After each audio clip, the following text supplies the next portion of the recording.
Bien-aimés frères et sœurs en Jésus, la grâce, la paix et la miséricorde nous sont données de la part de Dieu le Père et de Jésus-Christ son Fils notre Sauveur. Amen. Pour notre méditation de ce jour, nous allons lire dans le livre de Marc au chapitre 16, particulièrement les versets 6 et 7. Marc 16, versets 6 et 7. Avant la lecture, nous allons chanter à la gloire de la résurrection le cantique Victoire, Alléluia. Victoire, Alléluia, chantons, crions de joie, Jésus-Christ est sorti du tombeau. Victoire, Alléluia, chantons, crions de joie, Jésus-Christ est sorti du tombeau. Galilée, Galilée, je viens de la Galilée. Jésus m'a chargé d'annoncer à tous ses frères qu'il est ressuscité. Galilée, Galilée, Galilée, Galilée, Galilée, je viens de la Galilée. Jésus m'a chargé d'annoncer à tous ses frères qu'il est ressuscité. Dieu peut encore le faire. Oui, il peut encore le faire. Alléluia, il guérit, il sauve des vies, il ressuscite les morts, il ne change pas. Dieu a fait des miracles, il peut encore le faire, il peut encore le faire. Il peut encore le faire, Jésus peut encore le faire. Alléluia, il guérit, il sauve des vies, il ressuscite les morts, il ne change pas. Dieu a fait des miracles, il peut encore le faire.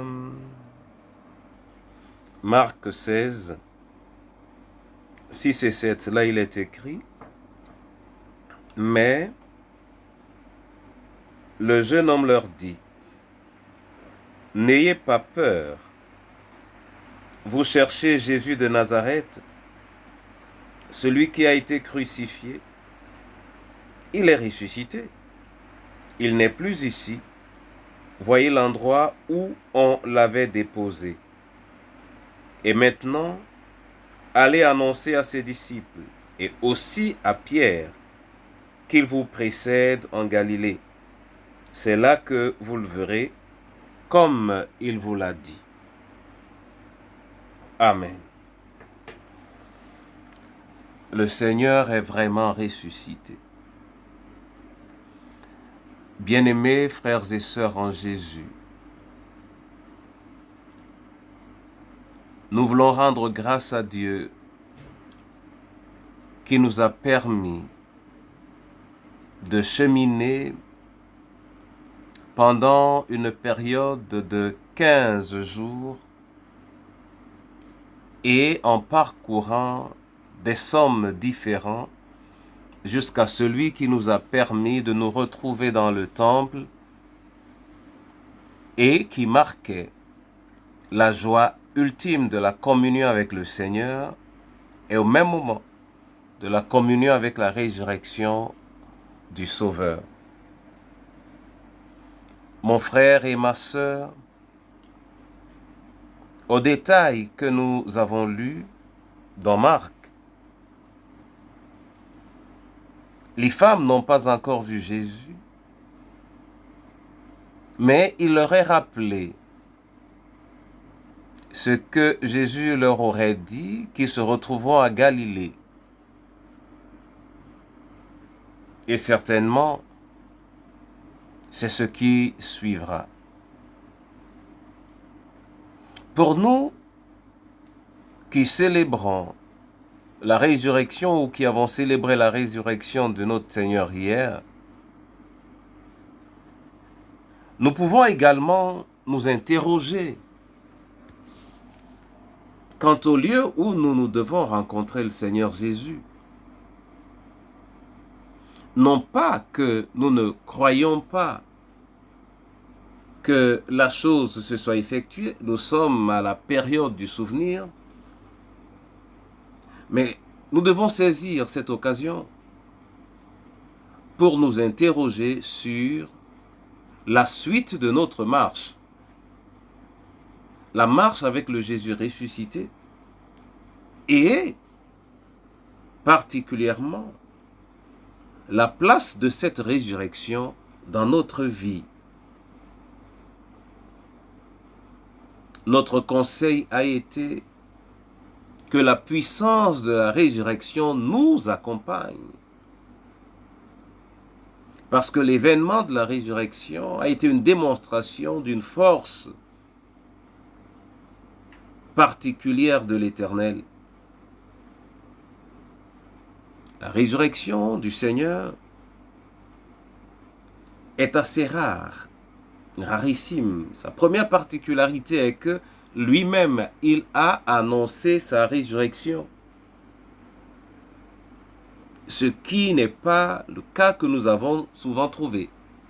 Par ailleurs, lui, après sa résurrection, ne connaîtra plus de mort. Or, les autres, qui ont été cités en exemple, aussi bien dans la Bible ou dans notre expérience sociale, ont connu plus tard la mort, ou connu par la suite la mort. Bien-aimés en Jésus, la puissance de la résurrection doit donc pouvoir nous accompagner. C'est ce qui est la source de notre joie. Le Seigneur a montré qu'il est tout-puissant. Ce qui devrait nous permettre de saisir la liberté qui nous a été acquise à travers le sacrifice de Christ et de jouir de cette liberté. La puissance de la résurrection a donc manifestement pour but de nous aider à marcher dans la liberté qui nous a été acquise. Le premier pan de cette liberté, c'est de vivre loin du péché, de vivre en dehors du péché. Parce que le sacrifice de Christ est d'abord venu nous laver de nos péchés. Or, si nous voulons glorifier ce Sauveur et donner du prix au sacrifice qu'il a accepté pour nous, nous devons nous engager de manière résolue à marcher en dehors du péché, c'est-à-dire à marcher dans la sanctification. Par nous-mêmes peut-être, nous ne pourrons pas, mais avec le Seigneur Jésus et à travers la puissance manifestée lors de la résurrection, nous sommes capables de marcher en nouveauté de vie afin que le sacrifice acquis par le Sauveur, pour nous, ne soit pas un sacrifice vain, ne soit pas un sacrifice neutre. Mon frère et ma sœur, pour jouir de cette liberté, il faut connaître ou reconnaître que la source de la puissance de la résurrection, c'est la parole de Dieu. Dieu a parlé, le Seigneur Jésus a parlé, et la chose a été accomplie. Il faut donc rechercher cette parole qui est capable de nous édifier et nous aider à tenir loin face à la ruse du malin, à tenir loin du péché. Mais en dehors de la parole, nous n'en aurons pas la possibilité. Et cette parole, il faut savoir s'en servir. Prononcer les promesses contenues dans cette parole pour la marche nouvelle. Prononcer les paroles sécurisantes qui nous assurent et qui nous rassurent quant à la proximité du Seigneur avec nous le long de cette période. C'est pourquoi, à notre endroit, je prends seulement cette parole aujourd'hui, au lendemain de la célébration de la résurrection. Le Seigneur Jésus a dit, avant de laisser ses disciples, « Tout pouvoir m'a été donné au ciel et sur la terre. Et voici, je suis avec vous tous les jours jusqu'à la fin du monde. » Le Seigneur Jésus est vivant. Le Seigneur Jésus est là. Alléluia. Il est avec nous tous les jours. Et avec lui, nous sommes plus que vainqueurs. Le Seigneur Jésus est vivant. Le Seigneur Jésus est avec nous. Le Seigneur Jésus nous accompagne. Et le Seigneur Jésus nous a donné la victoire. Nous avons part à sa victoire. Alors avec lui, nous serons plus que vainqueurs. Que cette parole s'enracine dans nos cœurs et nous soutienne dans cette épreuve glorieuse. Amen. Père, au lendemain de la joie que la communauté chrétienne tout entière a éprouvée à travers la résurrection de notre Sauveur, nous te disons merci pour la parole que nous recevons de ta part et qui nous dit que nous sommes appelés à marcher en nouveauté de vie, à marcher dans la sanctification. Merci parce que nous ne pouvons pas le faire par nous-mêmes seulement et que nous avons besoin de toi. Donne-nous d'aimer ta parole, donne-nous de nous attacher à ta parole. Accorde-nous, Seigneur, de savoir nous en servir afin de nous maintenir à tes côtés et produire le fruit digne de ta présence au nom de Jésus-Christ. Amen. Père éternel, sois exalté pour ton amour illimité et donne aux veuves et aux orphelins, particulièrement, de vivre dans la victoire qui nous a été acquise à travers la résurrection de notre Seigneur et Sauveur Jésus-Christ. Surtout, éveille en nous tous, dans nos différentes familles et particulièrement dans ton Église, la soif de ta parole. Oui, Seigneur, la soif de ta parole et le désir profond de vivre avec elle.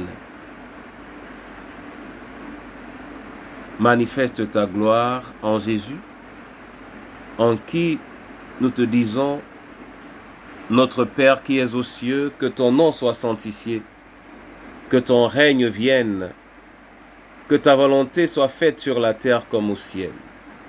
Donne-nous aujourd'hui notre pain de ce jour. Pardonne-nous nos offenses, comme nous pardonnons aussi à ceux qui nous ont offensés. Et ne nous soumets pas à la tentation, mais délivre-nous du mal. Car c'est à toi qu'appartiennent le règne, la puissance et la gloire pour les siècles des siècles. Amen. Que l'Éternel lui-même envoie auprès de chacun de vous un ange qui l'informera et l'accompagnera, qu'il fasse descendre sur vous le Saint-Esprit, qu'il vous enseigne et qu'il nous permette de nous maintenir à ses côtés au nom du Père, du Fils et du Saint-Esprit. Amen.